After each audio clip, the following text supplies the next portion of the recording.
Right to vote, the audience explored how Lincoln's view of voting rights for African Americans altered over time and discussed the subject of voting within the present. In Citizenship at the local level, the audience examined documents related to Lincoln's interest in local improvements in his home county in Illinois in 1832, and then considered the topic of public services at the local level. Another session, Citizenship at the state level, examined documents related to Lincoln's time as a representative, dealing with state issues within Illinois, and then with a scholar's help, considered divisiveness that surrounded state issues in the present. The fifth session, Citizenship at the national level, provided a primary source exploration of Lincoln's handling of the Emancipation Proclamation, and the audience was invited to discuss the modern, thorny issues surrounding the separation of powers today. The final session, The Citizen as Public Servant, charted Lincoln's time and thoughts as a public servant through his famous Gettysburg Address and second inaugural address. The audience then explored their thoughts on expectations of public service in the present day. Now, all throughout this process, audience members were encouraged to share their thoughts with one another, to ask questions, and to voice observations about the primary sources provided. The format was designed for ease of comprehension. Each of the three session parts, a scholarly overview, a document review, and audience conversation, were 20 to 30 minutes in length. The sessions were also themed so as to provide guidance to the audience and to be its own standalone session. Although staff hoped that every participant would come to every session, each session was designed to be standalone as well. Ultimately, the ALLM sought for the program to encourage thought on the meaning of citizenship and the role of the citizen within the community. The sessions taught that the value of studying history is developing an understanding of today's peoples and societies, and that the study of history promotes good citizenship. Participants were also taught how to evaluate evidence and consider past examples of change, all while using the museum's collection to fuel that exploration. Likewise, by talking about political issues together, the program provided an opening for constructive learning and conversation. And as a result, overall, the program's goals were met. The ALLM received funding from Humanities Tennessee, an independent affiliate of the National Endowment for the Humanities. ALLM staff and LMU faculty led 178 individuals to consider citizenship in both the past and present. Children, college students, adults, and senior citizens attended the program. Some university staff and faculty occasionally joined in, as did community members. Likewise, some immigrants attended the sessions and shared their own experiences. Participants listened respectfully to one another and reflected on the questions presented. In some cases, individuals with differing political beliefs made connections. The sessions allowed for constructive discussion. Likewise, in exchange across age groups, participants learned how they could become better informed citizens. They also made connections about how different age groups thought differently about access and interpreting information. The program also, and perhaps most importantly, allowed the ALLM to further diversify its exhibits. Previously, a traveling exhibit encouraged visitors to think about Lincoln and the Constitution. With the exhibit now permanently in the ALLM's possession, the curator and programming coordinator worked together to make the traveling exhibit a part of a new exhibition on Lincoln's role as a citizen and his relationship to the Constitution. Visitors were invited to engage with questions concerning voting rights, how citizenship was defined before, during, and after the American Civil War. We also worked with the United States Citizenship and Immigration Services to create a Citizenship Corner that not only taught visitors about the citizenship process, but provided free materials for those studying for the U.S. naturalization test as well. After reading Lincoln's opinions and contributions of immigrants to American history in another exhibit, visitors were encouraged to fill out and post notes on a board that asked them to identify who the we in the United States Constitution, we, the people, are. These changes transformed the museum's exhibit space from an autobiographical area that focused on one president's experience of the war to an interactive area that challenged viewers to consider how his decisions affected a diverse group who both were and who hoped to be recognized as citizens. The ALLM's experiment in introducing challenging, politically charged conversations in a rural setting proved positive and doable. Despite reservations concerning such conversations, the utilization of the museum's collection to both guide conversations and provide reflections on exhibits anchored conversations. More importantly, in implementing of the people, by the people, for the people, the museum took the first steps in acknowledging that even small rural museums are not, in fact, neutral. The programs presented, the exhibits displayed, and the audiences engaged matters. Museums, by definition, are settings for civic development and conversation, and thus serve purposes of activism beyond the museum. Thank you.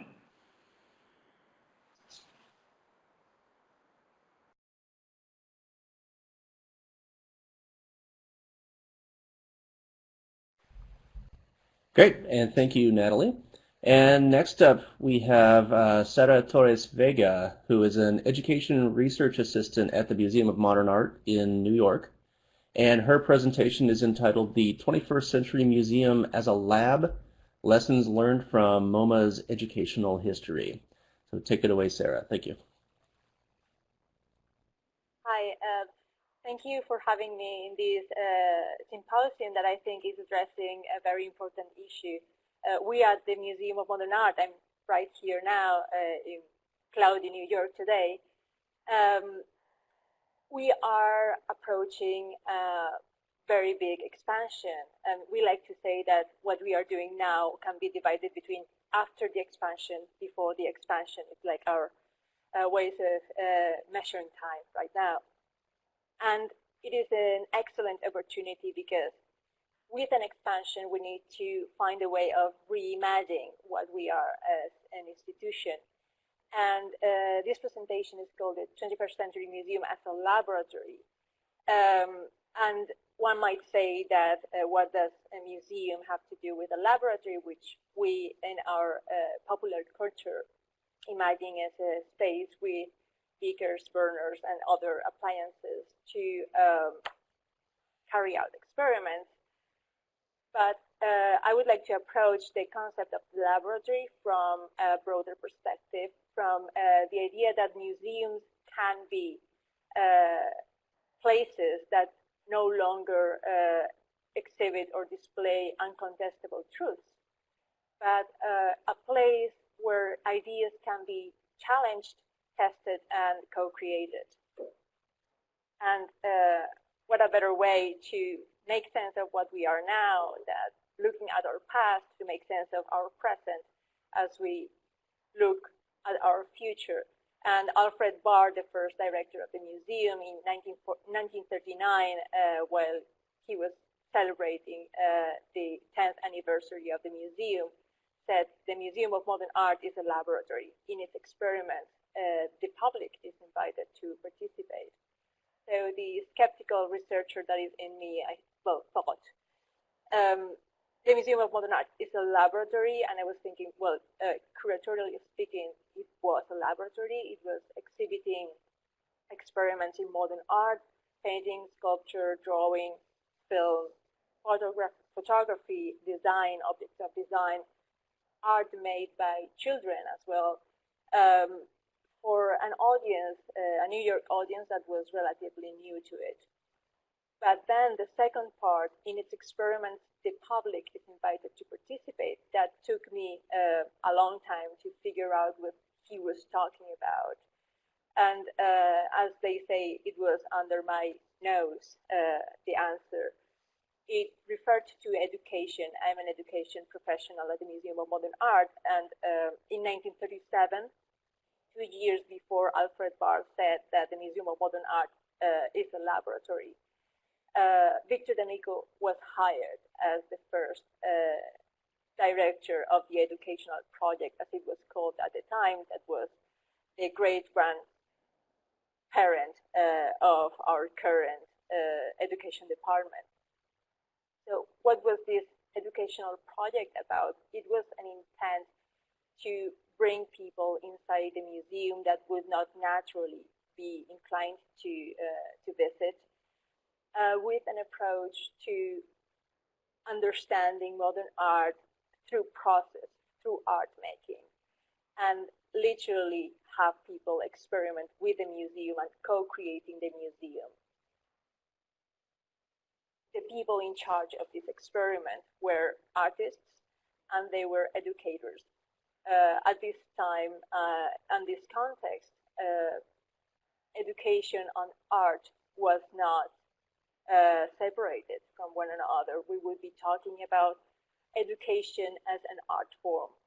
So similarly, as they were exhibiting experiments in modern art, education was another experiment as well to work with, and that the energies and the engines that teaching involves are the same as any other creative act. And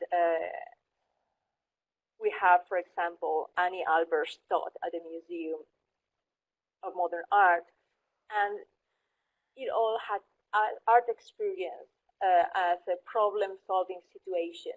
That is a similar element that we find at a lab, that we have a problem and through art we can come up with an individual result. All surrounded by this philosophy of art for all, for the purpose of fuller living, that art had to be something that was fully intertwined with everyday life events, with everyday living. So Victor D'Amico considered that a laboratory or studio had to be established at the museum for conducting experiments. It will be planned expressly for conducting experiments in appreciation and creative work. Such a room, and he's talking about a real space, has been designed by the director, Victor D'Amico, to serve the function of both studio and gallery. So it was a convertible studio gallery because you get to appreciate, that was their thinking behind this idea, that you get to understand other people's creative processes if you understand your own. So the first experiment that we know of is the Young People's Gallery.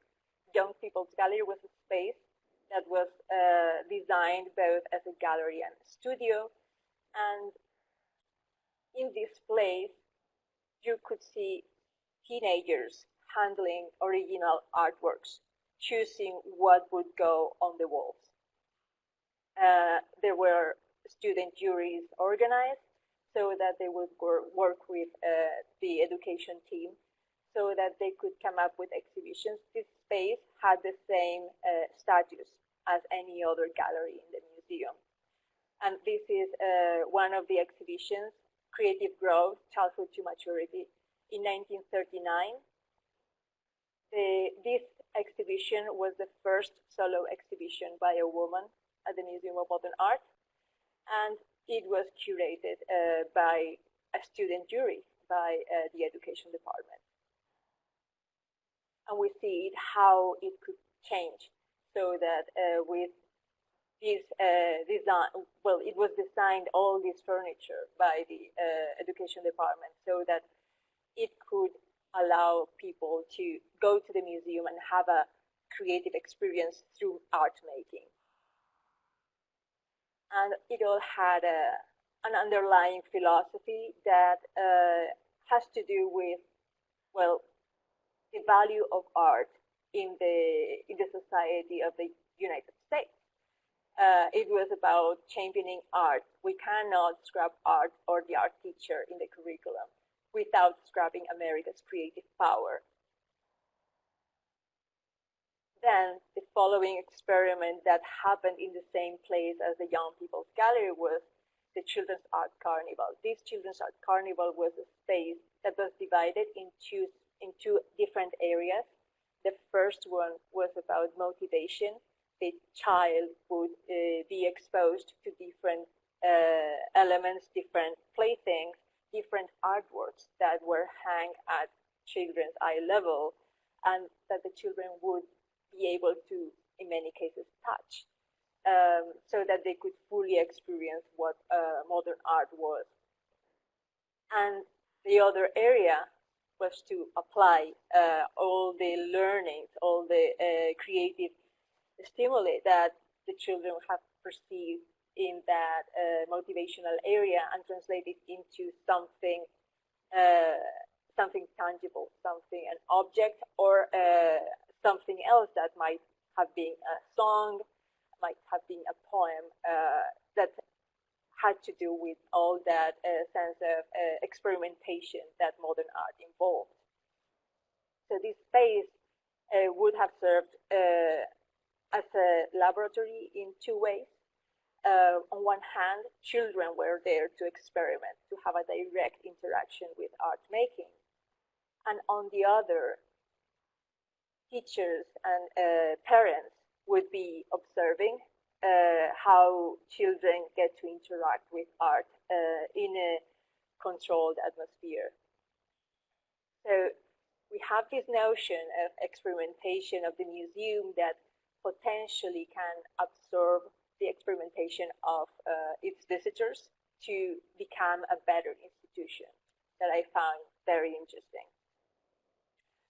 The point of that experimentation was to focus on real children and on real people if we are talking about other audiences. So every classroom, every studio can become a research center, and every teacher a researcher, finding out what children really need and what needs to be done. All this was intended to help the child to find its own individual expression that was so important in modern art. It was not about suggesting that all children were artists. It was about suggesting that they have a kinship with the artist in the sense that they are naturally creative. And it expanded, it proved to be very successful, and it went to Milan in Italy in 1957, also to Spain, and take a second to enjoy this wonderful picture of, I have not said this before, but in the creative area, adults were not allowed except for the facilitators and the educators that were helping the children to make the most of the experience. But here we see how these nuns could not allow that to happen, and they were taking part as participants in the Children's Art Carnival, and their wimples will help as another motivation at the same level as any other artwork. Let's remind ourselves it's about art for all for the purpose of fuller living, that art and life is fully intertwined, so we can find beauty and we can find motivation in every corner of our daily living. And then it went to Brussels, and we see Grace Kelly and Prince Rainer with Eugene Crixby. He was one of the educators, artist educators of the Carnival in Brussels. And India. So here she is Indira Gandhi, hands-on with the children, having also a creative experience with them, and putting this experiment to the level of something of national interest, which I think is quite interesting to find how these experiments could get upgraded to the level of something that personalities would get involved. And the permanent space where it stays today, not anymore under the sponsorship of the Museum of Modern Art, the Children's Art Carnival in Harlem. And in that case, it was artist Betty Blyton Taylor directing that experiment. That, like I said, it continues today in the interest of making every house a space for experimentation. Through the Enchanted Gate was a TV show that would enhance this creativity in people's houses. And the Veterans Arts Center was a creation of Avi Aldrich Rockefeller, one of the founders of the museum. And there they would approach a new teaching method for this kind of audience. The People's Arts Center for 20 years that experimented with different kinds of art making that help us in valuing these experiences as something that needs to be extended for long periods of time, and we can think of how that can influence our way of seeing projects at museums now. And if there's no space in the museum, why not go to the coast of Amagansett and repurpose a First World War Navy barge into an art school. So these are basically the main experiments that the Museum of Modern Art carried out in this period.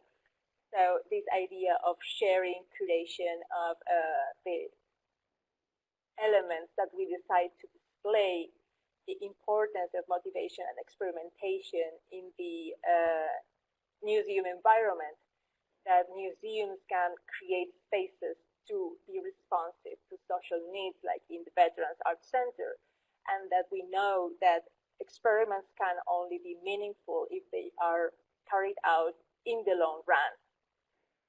And also, if we think of the museum beyond its walls, maybe it's not so much about creating a definition of a museum, but to creating a frame of action. So this is an opportunity for collectively exploring a museum that I don't think yet exists, that in this reimagination of ourselves, what we need to have clear is that our audience is going to be a central role, and it's going to be the focus when we reimagine ourselves for an unknown future. So, thank you.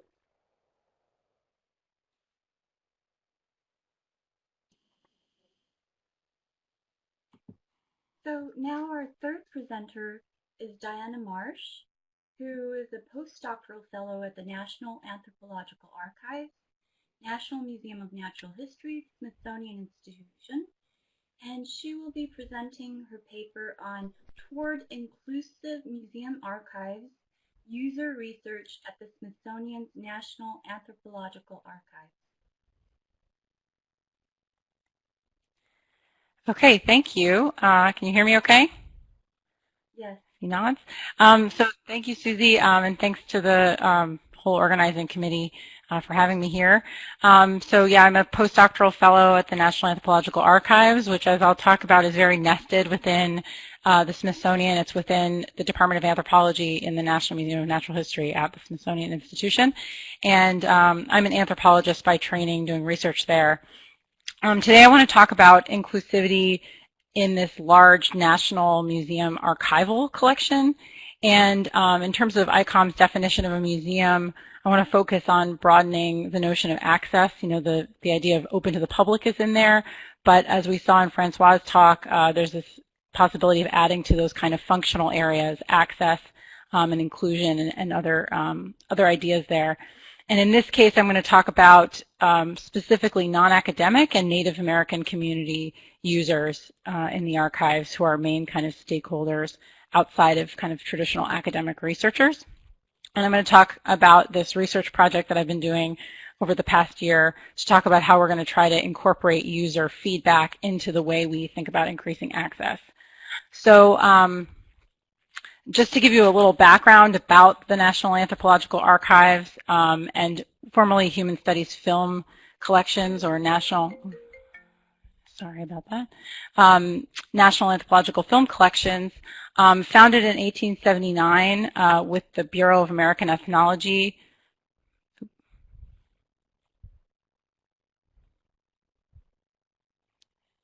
Am I frozen here? Your video is frozen, but your audio is fine. Your video is, but we can. Okay, yeah, so I'll just keep talking. Okay, so John Wesley Powell, the Bureau of American Ethnology, which is a major United States collecting institution, collecting histories and cultures of indigenous peoples of the United States throughout the 19th century and into the 20th. It's dedicated to the history of anthropology and world cultures. We've got about 18,000 cubic feet of material, and it's one of the world's largest archival collections of indigenous languages as well as of ethnographic film. So especially sort of piggybacking on Alice's talk earlier, these are largely collections from acquired through anthropologists in all four fields, cultural, biological, linguistic, and archaeological, in different parts of the United States, often among indigenous communities. And so we have this colonial history, and a lot of the knowledge in these archival collections was obtained from indigenous communities under ethical conditions that are not what we would consider optimal today. And so unlike with museum collections, we don't have an equivalent of NAGPRA really in the archives.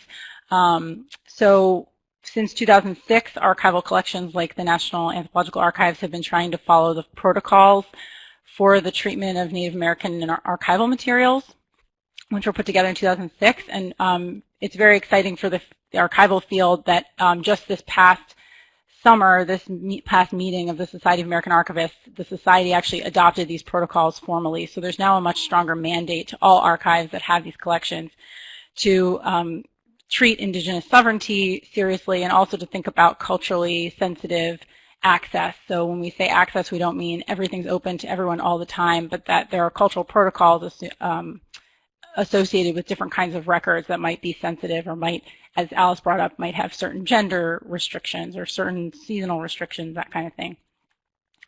So the premise of this grant was that we wanted to see these collections in more secondary use, both among anthropologists and outside of that field, and that currently access is hindered by a lot of the ways that people can access these collections by the way they're described, the records themselves. So the goal is to increase use and access and discoverability, and hopefully to come up with methods and standards that can be used in other archives that have similar collections. So over this past year, I've been working to understand both the repository's needs as well as researcher needs, and then to understand how researchers actually go about trying to find information in the archives and trying to understand that process. So I spent a lot of time getting to know the institution, internal interviews, literature and reports, and then looking a lot at the user data that the archives currently has, trying to get a sense of who currently comes to the archives and how, web analytics, and then doing hands-on work in the archives, so working reference, and also working on a broad collections assessment that's getting kind of a survey of all of the collections and their condition as well as their access points. And then what I'll focus on primarily, these interviews that I did with a bunch of users, so going through IRB to get permission to do this research, talking to people from different groups, and then eventually I also did focus groups with Smithsonian people, but I'm not going to talk about that today. So some preliminary things that we confirmed or found. The NAA has this very large collection, even within the Smithsonian. It's one of its largest archival holdings, and we have the third largest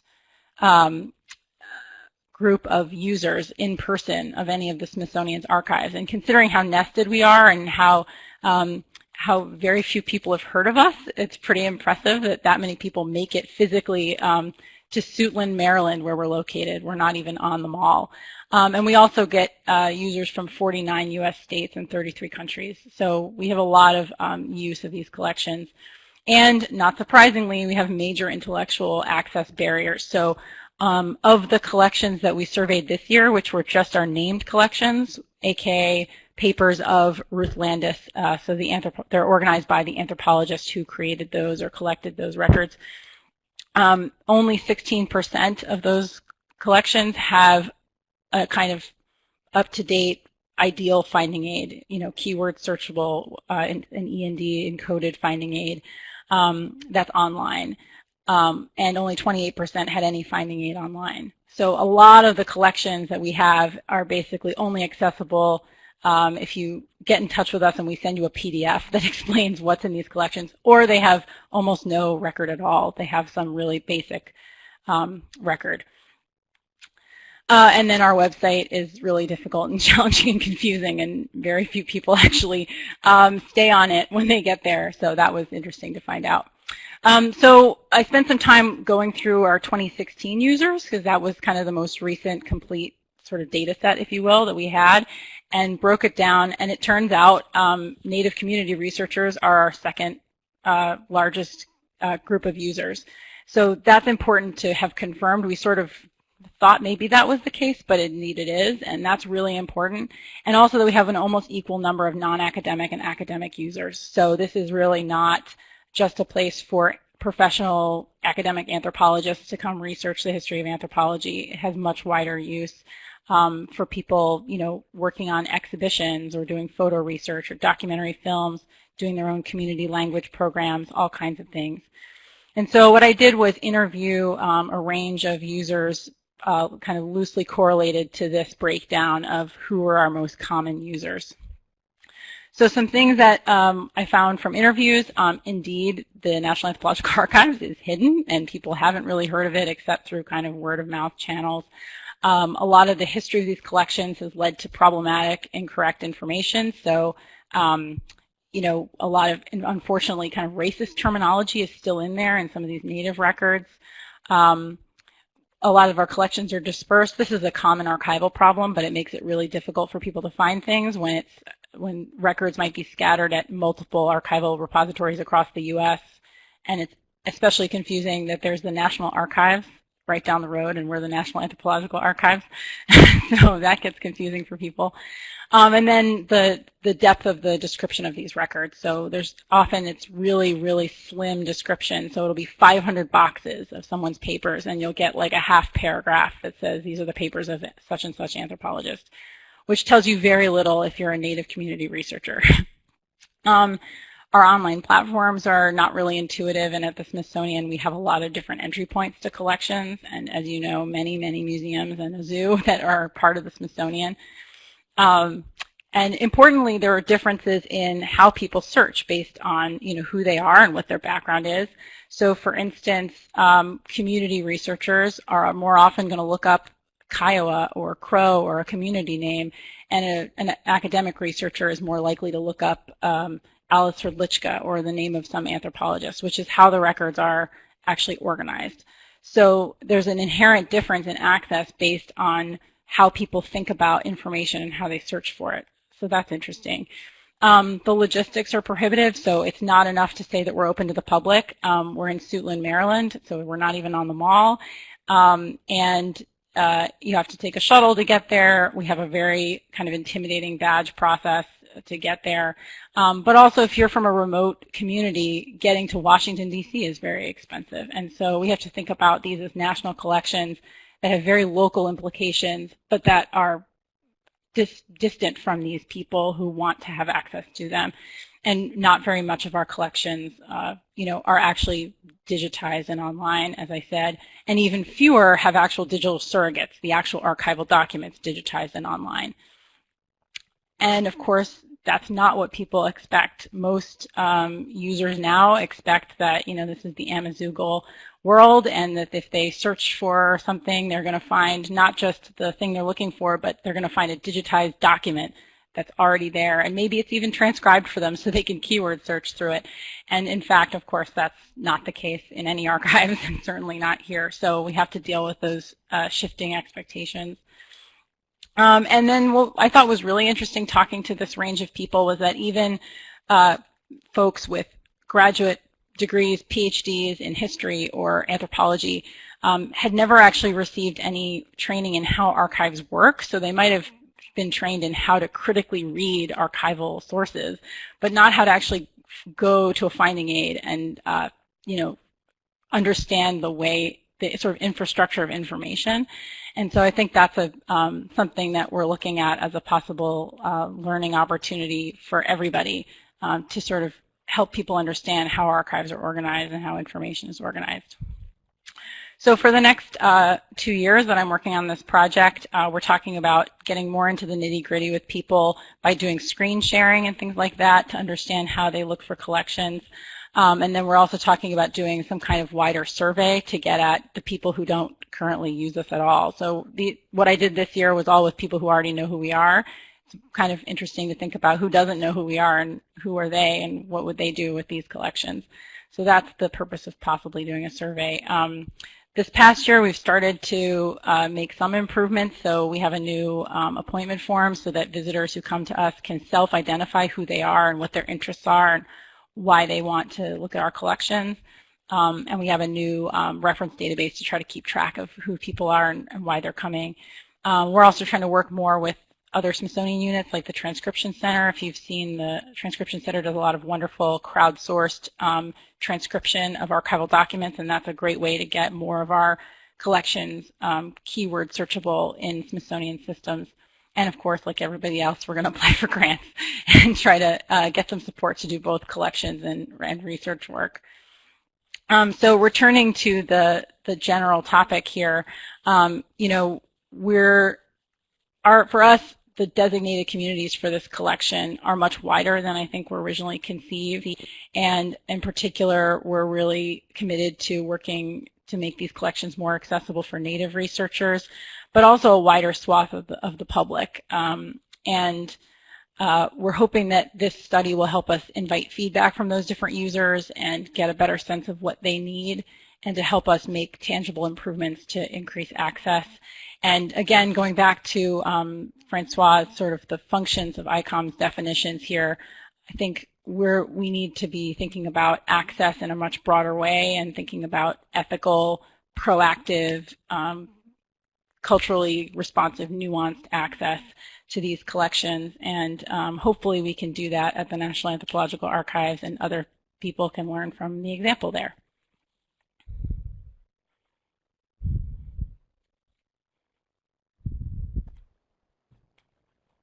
Okay, great. Thank you, Diana. That was great. Next up, finally, and last but not least, is Antoniette Guglielmo, who is the Associate Director for the Getty Leadership Institute at Claremont Graduate University, and her presentation is entitled "The Museums of Greater Consciousness." Tony.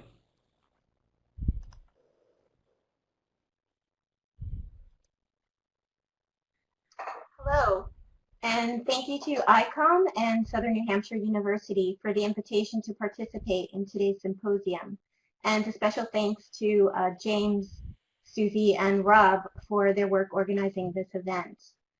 My talk is titled Museums of Greater Consciousness, and I realize I set the bar very high with this title as I was writing it for myself and for all of us as we discuss defining the museum for the 21st century.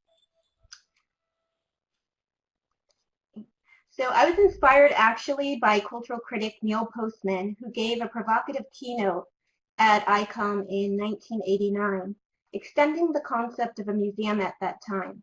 So my talk revisits Postman for the insights he offers to present-day museum practices for evolving multiculturalism. Though not explicitly stated in the ICOM museum definition, in 2018, we expect that museums will be inclusive as possible in doing their work by presenting the narratives of discrete cultural groups, local and regional communities, and sometimes specific individuals.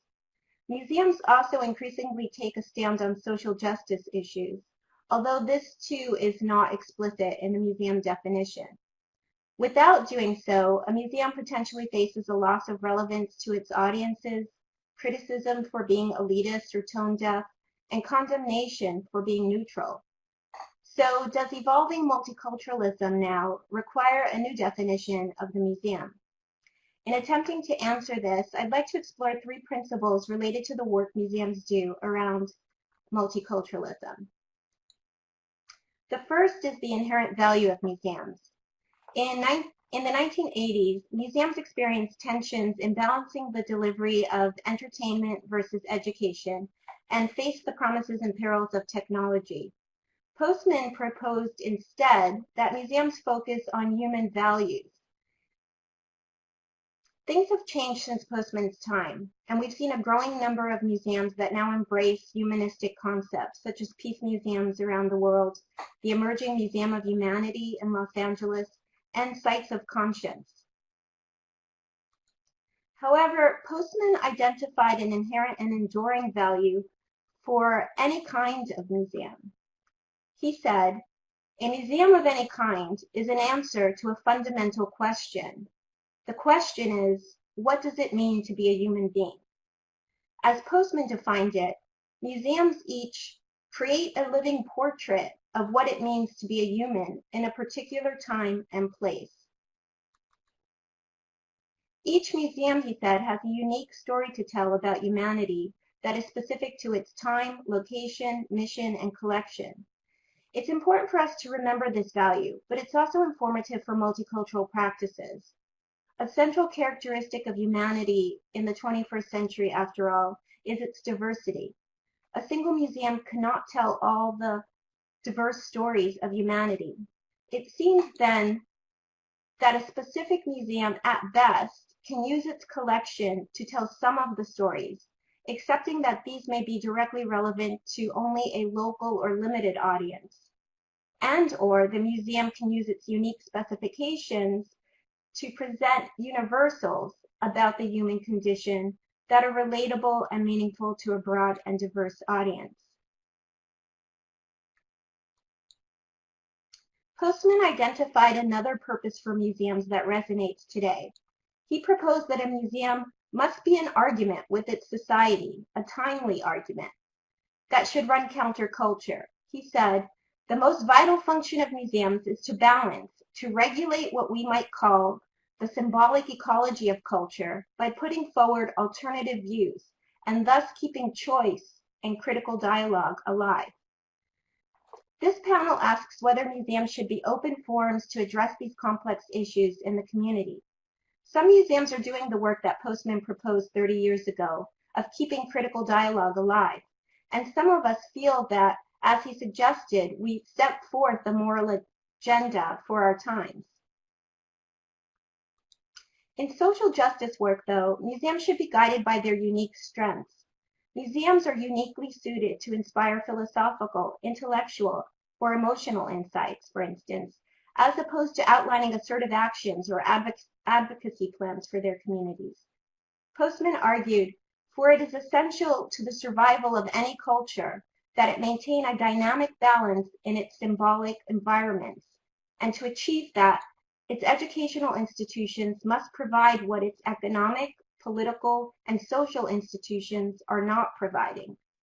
In other words, the more that we aim to be like other organizations in doing this work, the more museums diminish their unique purpose and inherent value in society.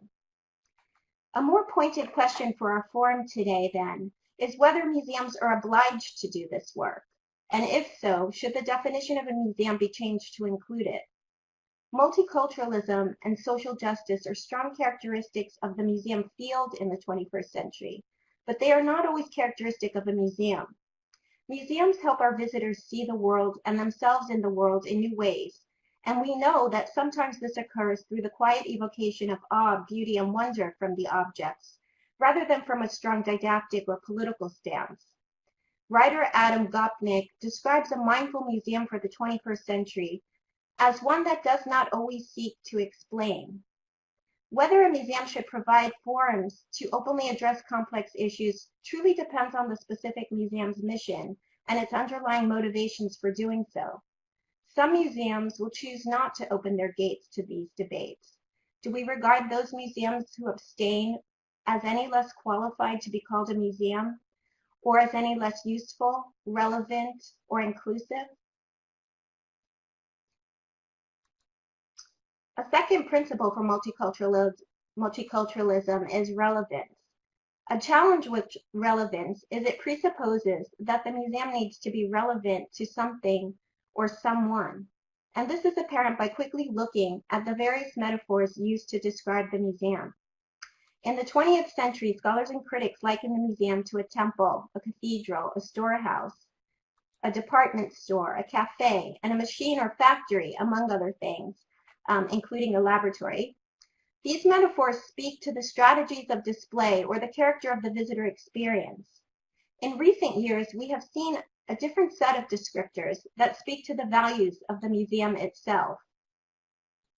The disruptive museum, the predatory museum, the empathetic museum, the convivial museum, the inclusive museum, the mindful museum, and the decolonized museum. Looking holistically at these metaphors, what is apparent and commendable is that the museum is malleable, changing with its society, striving always to be relevant at different times. What is also apparent is that the museum becomes a blank canvas upon which is projected our most pressing social concerns. The problem this poses is that the museum can become like a ship without a rudder, swaying to meet every trend and confront every social cause can result in mission drift. Overreaching for relevance or caving to internal or external pressures makes museums vulnerable to practices that are askew. A recent installation in a New England art museum features text panels indicating which early American sitters in the portrait gallery traced their wealth to slavery. This is not an exhibition about slavery or slave owners. The portraits show the wealth and status of the sitters indicated by their clothing and setting, the byproducts of their involvement with slavery. We may applaud this interpretation for filling the negative space with information about slave owners in colonial America, or we may wonder how an artwork becomes a prop to expose historical individuals within a complex social narrative that is pervasive in most American art.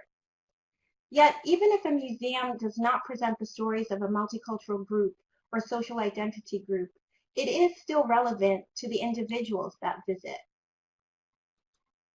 Delineating the levels of analysis in the audience museums serve may provide insight. Museums serve individuals, local communities, social identity groups, and societies at large.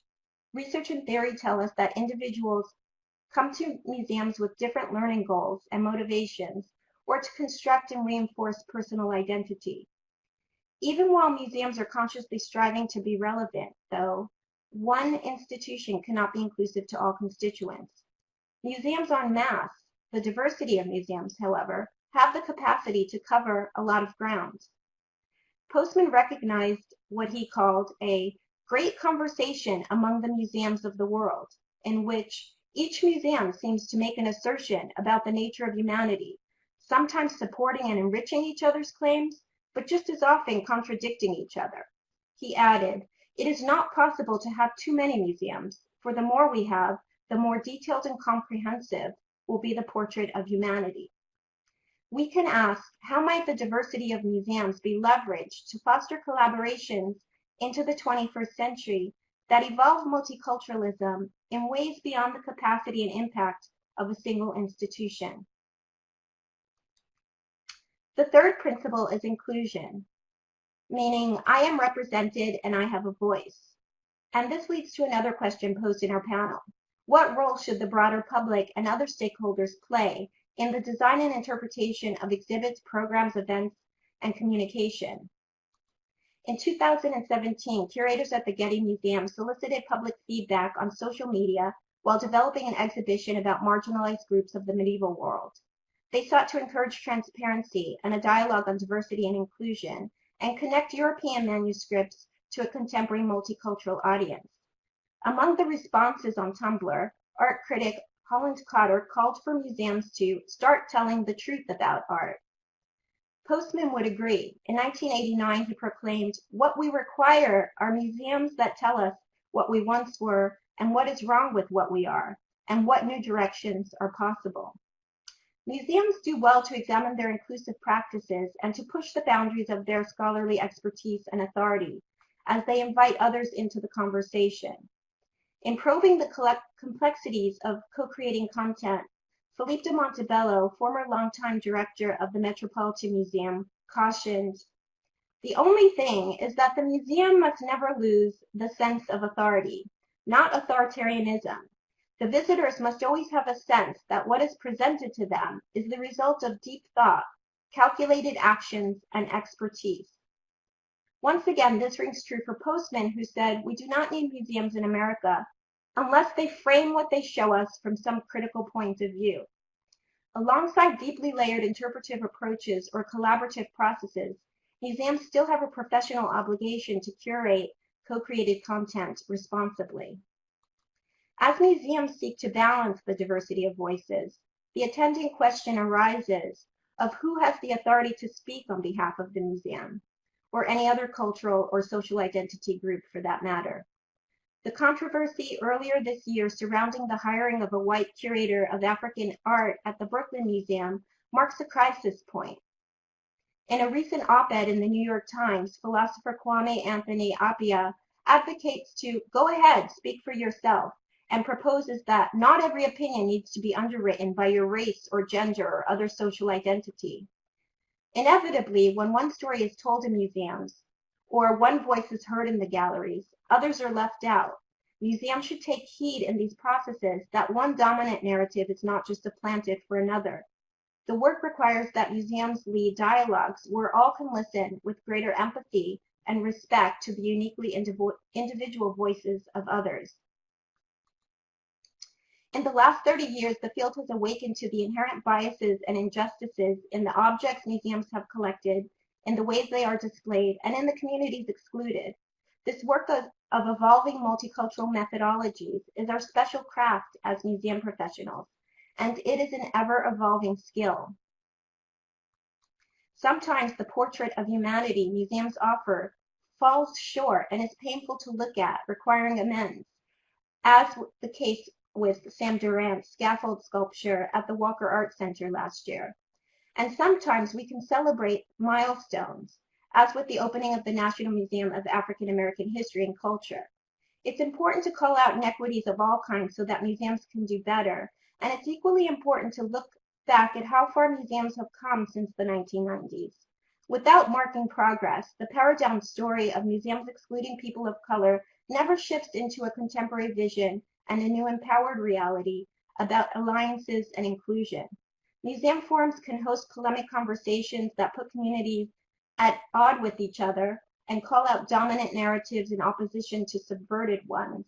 Or instead, museums can choose now to shift into conversations that embrace a greater collective awareness of the ground that has been gained and practice empathy with their communities as well as towards each other in the field. In closing, we've talked about three principles of value, relevance, and inclusion related to the work museums do around multiculturalism. To stay grounded, museums can take strategic actions that are authentic, balanced, and aligned with a given organization's mission, collection, and audiences, as well as leverage the diverse and collective body of museums. Museums can remain critical and conscious about their efforts, knowing that as the definition of the museum evolves, alongside evolving multiculturalism, museums can sometimes do better, but are certainly not doing wrong. Thank you. Thank you, Tony. All right, great. Thank you, Tony. And that is all of the panelists for our group here today. We've heard from all of our speakers. I think that Susie and I will take a little bit of time to offer some comments on these papers that were just presented, but we also, of course, will open this up to all of the people in the room if you have any questions, just like in the earlier panels. Like always, if you have a question, feel free to click on the person icon located up at the top of the page to raise your hand, and then James will acknowledge you, bring you into the conversation, and activate your microphone so that you can pose the question to us. So for now, Susie, do you have any comments to make on this before we jump into the the audience questions? So I'll just do a brief recap of Natalie's presentation and Diana's presentation, and Rob will give a recap of Sara's and Tony's. So I understood Natalie's presentation as a development of the Abraham Lincoln Library Museum and the case study on a special program of the people, by the people, for the people, which also extended towards a traveling exhibit, and it linked the past and present together. and explored the meaning of citizenship, allowing constructive learning through conversations involving politically charged, quote, politically charged conversations with activism and involving the community at large. And your point was that rural museums are not neutral, that they are open to civic engagement.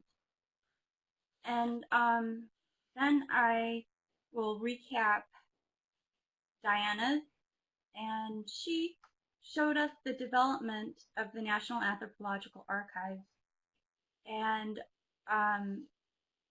she has emphasized the need for use, access, and discoverability.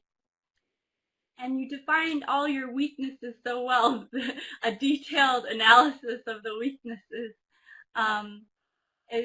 The repository needs and the user's needs, defining that, and through interviews and evaluations of the users, which was very interesting that they're not just researchers, but they're filmmakers as well as the Native community, and that's wonderful. And her emphasis was on the infrastructure of information and having a culturally nuanced access within the ICOM definition. I hope I was right.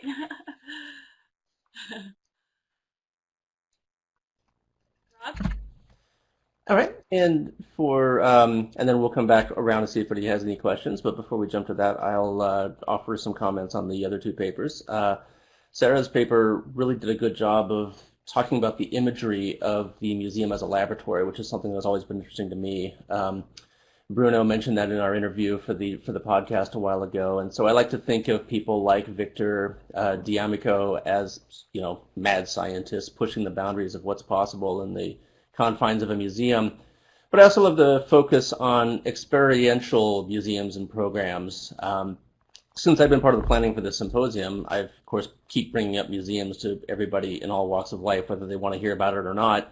And the people who would usually be bored by such a conversation usually light up when they start talking about arts or sciences museums where they get to participate in the exhibits and become part of the historical trends that they're talking about. And as Sara notes, these aren't only meant for children. They can also serve as essential purposes for adults, like reintegrating veterans into mainstream life after World War II, as you mentioned in her paper. And the images that Sara shared in her presentation were amazing and helped to convey some of the joy that some people feel as part of these experiential programs. So going back to kind of what I was talking about this morning, this reminds me of the descriptions of interactive programs and museums that we've heard about in other countries also. And experimentation is an important aspect of modern museum studies. So Sara, one thing I'd like to hear from you about once we get to the Q&A part of it is with your involvement with MoMA, and you talked about how they're going through an expansion or a transition right now. Do you see these types of things continuing forward in programs at MoMA? You nodded yes, so obviously you already have an answer to that, so that's good. So let me, I'll debrief Tony here real quick, and then we can come back and we can talk to everybody here as a group. But Antoniette's paper did a really good job talking about how value, reverence, and inclusion are hugely important goals for modern museums, and they will become more important even as time goes on and as museum specialists try to integrate their institutions into the communities around them even more. But I like that this paper recognizes that museums have a charge to embrace activism, but it also brings up the idea that museums shouldn't just blindly charge into that kind of thing, because if museums are supposed to represent the communities around them, not everybody in the local community is going to want the museum taking the charge in activism and all of that. So while I agree with the idea that museums will become more activist as time goes on, I do like the idea that, well, we also have to do it in a smart way that incorporates different viewpoints and all of that. So I look forward to hearing some more on that. But these were a great round of papers. Thank you all for contributing these. And so I suppose we can probably jump into the questions now. I suppose the main question that I was posing was for Sara, but what do you see as future interactive experiential programs like the ones you discussed at MoMA and elsewhere? So we are, as I have said, in a process of expanding, and we are, I like to joke, we are in a back to the future moment. So we are trying to make sense of what we have been and what we are, and try to see what we can possibly be. And in very practical terms, the quote by Barr is quite repeated, and we keep thinking about reimagining ourselves through processes of modern art. Right now, we have from the educational department the art lab that even has some of the, and I love that you call him the mad scientist, of D'Amico, some of the reproductions that of elements that were used in these motivational spaces.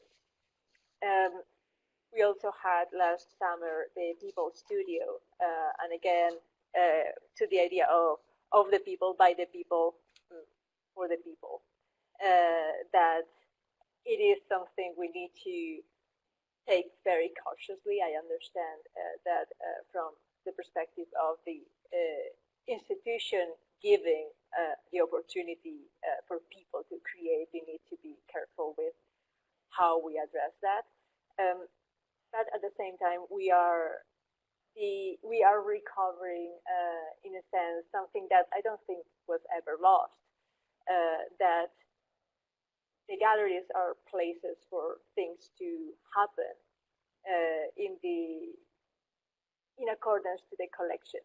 That I want to say, and connecting to Tony's presentation, that we are reimagining ourselves as a laboratory, and I think that has a lot to do with the nature of our collection, that it is experimental in nature, and if we are going to embody the values of our collection, we need to be experimental in nature.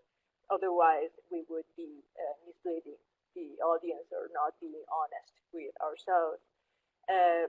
I don't want to say that, I mean, certain elements of our experimentation, our laboratories, might be integrated in other museums, and that's what I suspect.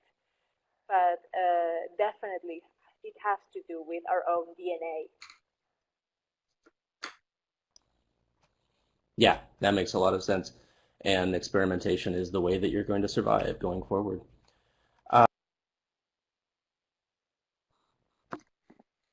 I do. Can you hear me? Great. This actually connects back to some of the points that Rob brought up in his recap, and it's something that I've been thinking about throughout this entire symposium. We've heard a lot about activism and museums as a place of activism, and while activism doesn't always have to be political activism, quite often that is the interpretation and the intention when we talk about the museum or any location as a place of activism. So while this is an admirable approach, at least from those of us who agree that the museum should and can be a place of activism, I wonder, how do we make sure that when we are promoting the museum as a place of activism, that we aren't leaving behind an entire population? So I'm thinking a little bit, making a connection to the late night talk show conversations that popped up after the election. You have people like Jimmy Fallon, who didn't initially want to bring politics into the mix, whereas you have people like Trevor Noah, Colbert, who actively bring politics into the mix.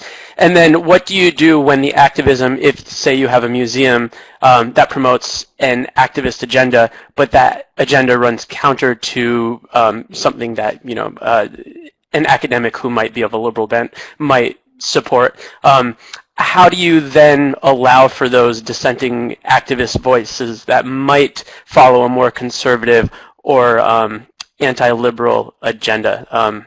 So there's a lot to unpack there, and I even had other digressions, but I'll just leave it at that because I'd love to hear all of your comments.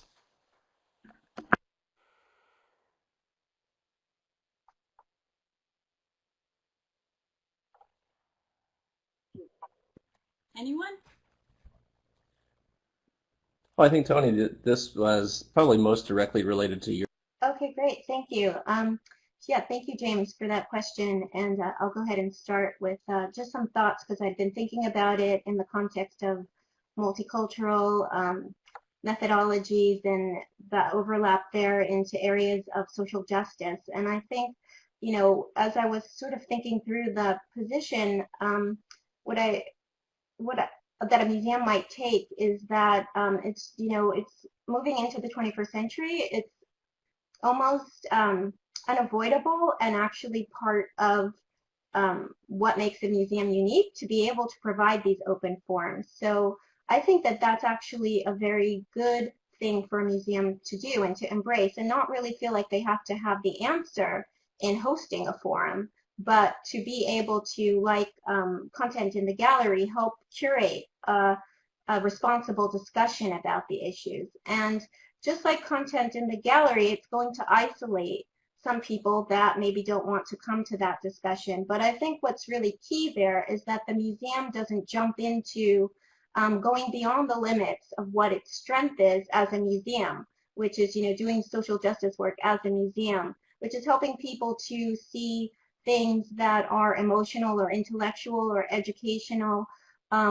or aesthetic, but not necessarily taking plans of action that are like what Postman said other organizations do. So a museum shouldn't try to turn itself into, you know, a social organization or a political organization, but host those conversations in a way that brings out its strengths through material culture. And then another point that I was sort of in my talk, but I will just make it maybe a little more explicit now, is in my opinion, then that museums should be very particular in what social justice causes they are taking on, because you know, then it's kind of what I was mentioning about mission drift. There's a lot of pressure to join the conversation, to not be neutral, to you know, to not be tone deaf, but it still means that, you know, a social cause or a cultural cause that has some sort of activist element to it still needs to align with the mission, the collection, and the audience in some key way. Otherwise, the museum is adrift. So those are my thoughts on that. Thank you.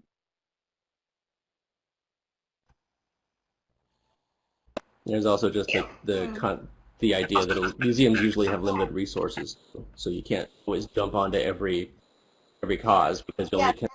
I think that's another point that I was also wanting to make, is that there's a diversity of museums. So one museum shouldn't feel like it has to take on every cause and be relevant to every community, although we strive for that responsibly. But when you look at the whole body of museums, prisons, penitentiary museums might want to take on, you know, issues of reform and prison reform, but an art museum may not need to do that, because we have this collective body of museums that is our community in museums that we should be working with collaboratively.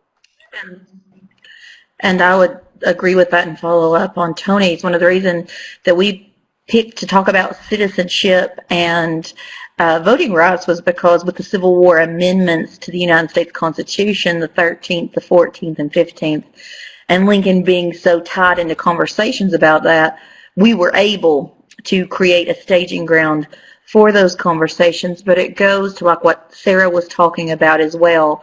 We were hoping that creating those conversations would function as a type of lab of experimentation, not of pushing a particular view, but allowing people to come in, use the collection to start seeing themselves in the story, or be able to jumpstart questions between various groups so that they could have conversations about citizenship while using our collection too. And we didn't want to foist this on the visitor as well while they were there. They didn't have to interact, but they were invited to if they were interested in interacting either in person through our program talks or through interactive exhibits that invited them to think more deeply and answer questions about citizenship. They could then do so. I would like to add to your point that I totally agree that sometimes it's not so much about labeling ourselves as we are activists. It's about meeting people where they are and meeting people where the struggles are.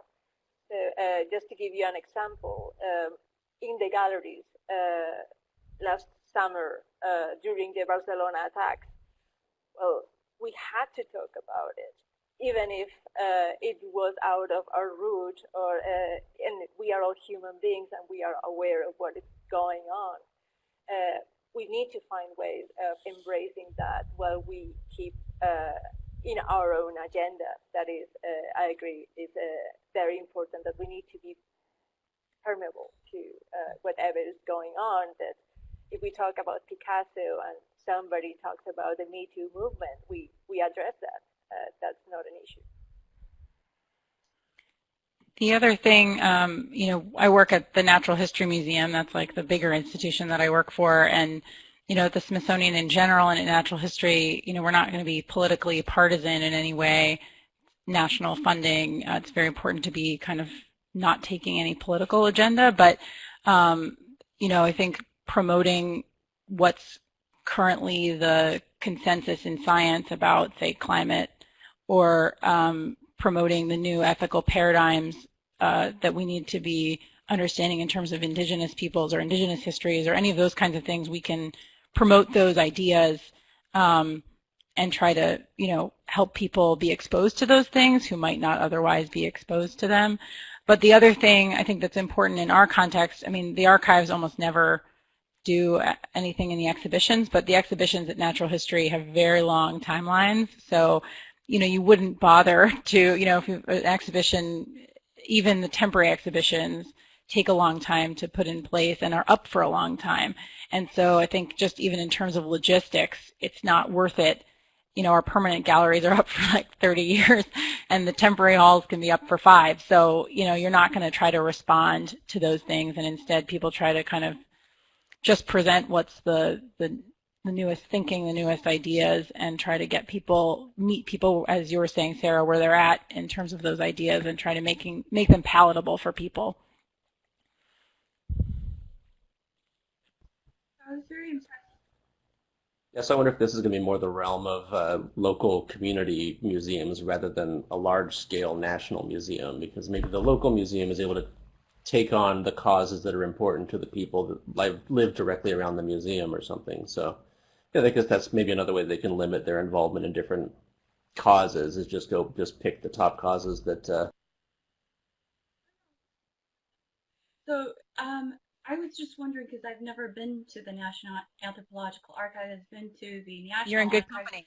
and I was so impressed with the National Archives exhibits. It's just phenomenal. And I was just wondering how that compares with the National Anthropological Archives exhibit space. Well, so we don't have any designated exhibit space, so we're part of natural history, and so every once in a while, like currently there's a show called Objects of Wonder that's up in the galleries, and we've got a couple pieces in there, but we don't have our own designated space. So I previously worked at the American Philosophical Society, which is a place where we could do like archival exhibitions and try to focus on that, but at the NAA, we don't really have that. So we just put in a proposal now to work with the libraries on a small set of cases in the lobby that would be temporary, which at Natural History is still great, because if you get 7 million visitors, you'll still get a bunch of people seeing even a couple of cases. But unfortunately, we don't have any designated space.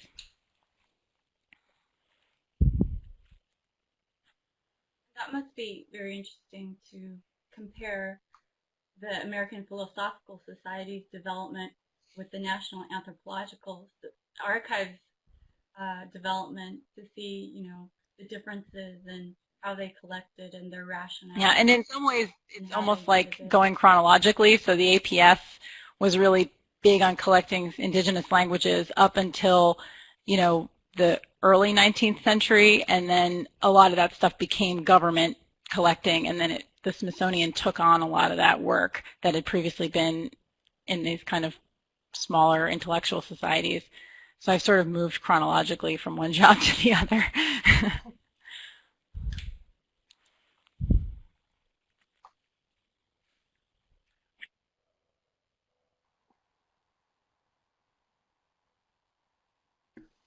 We have another question. Mohammed is back with us, and let's see if we have some good audio from him this time. Mohammed, I just activated your microphone, so let's test it out and then ask your question. Can you hear me? Hello? Hello? Okay, yeah. Okay. Hello, everyone. My question is much about better this time. Thank you. Community engagement through the anthropological collection that our colleague mentioned, Diana. So, as you may know, when you want to participate with the community, the imagination of the community is important. My question is how to showcasing the voice of the community in your activity.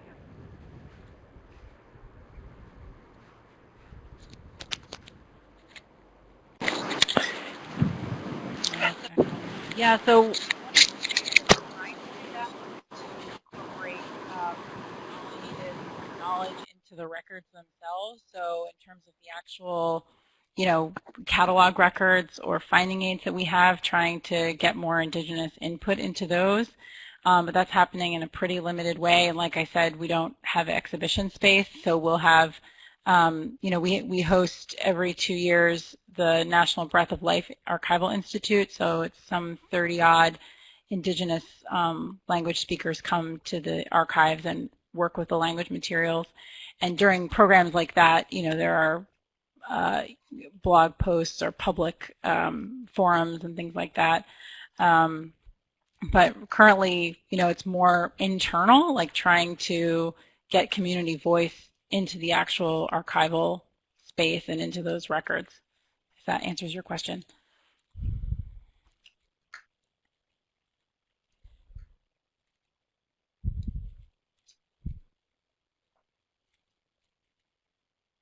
It is interesting to me that particularly about the indigenous collection, because the idea of curators and archivists sometimes is are totally different with the thought of the people who are part of the community. So I think this point is important.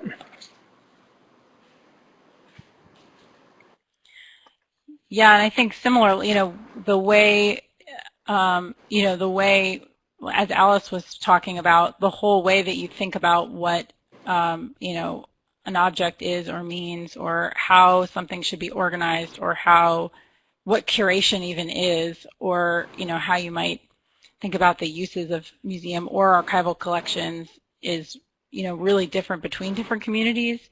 And so being a centralized collection as we are, we're trying to be responsive to as many different voices as we can, but we're still kind of a central colonial repository, and so we still are dealing with that legacy and dealing with those infrastructures that we have in place. And, we don't have any Indigenous staff members at the archives. We have Indigenous staff members at Natural History, and that's something that should change in future.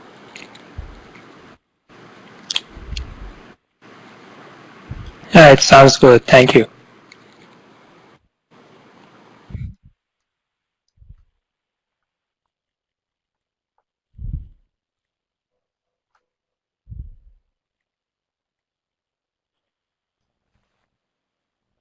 Okay, so do we have anybody else in the audience that has any questions?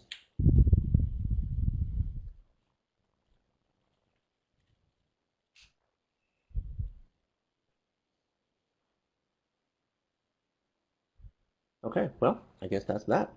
All right, well, that was great. That worked really well. So thank you all for joining us here. And we are scheduled to take one last break, and then we're going to hear from our final keynote speaker, Bruno Brulan Suarez. And since it's 4:46 on a Friday, perhaps we'll be able to get back a little bit early, and maybe we can even wrap up a little bit early. But we will see what we can do. So everybody can take at least a few minutes to go get something to drink, walk around a little bit, get some blood flowing, and then meet back here.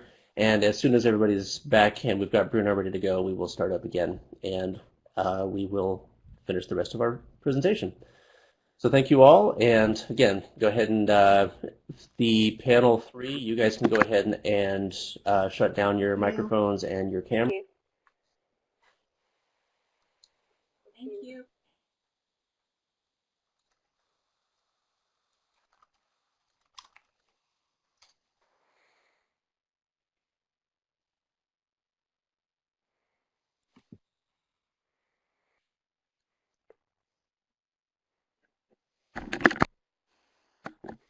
Great, thank you, panel 3. So we will take a quick break.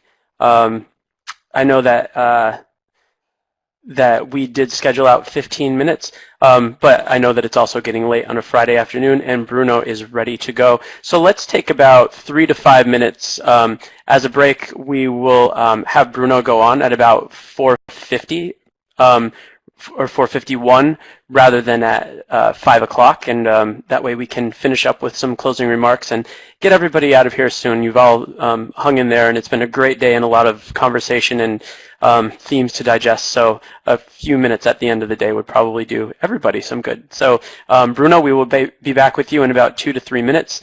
Everybody, like Rob said, go grab a drink of water and then try to come back as soon as possible because we will jump into our final keynote speaker relatively soon. Thank you.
Now we have Bruno Brulon-Soares, who is the ICOFOM Vice President and Professor of Museology at the Federal University of the State of Rio de Janeiro, UniRio.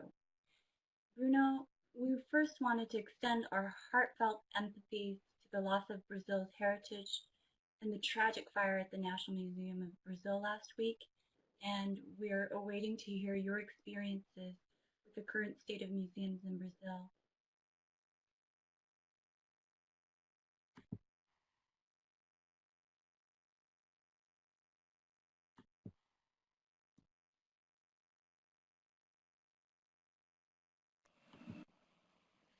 Okay, can you hear me? Yes. Yes, Yeah, just give me good? one moment, Bruno. I want to make sure that we have a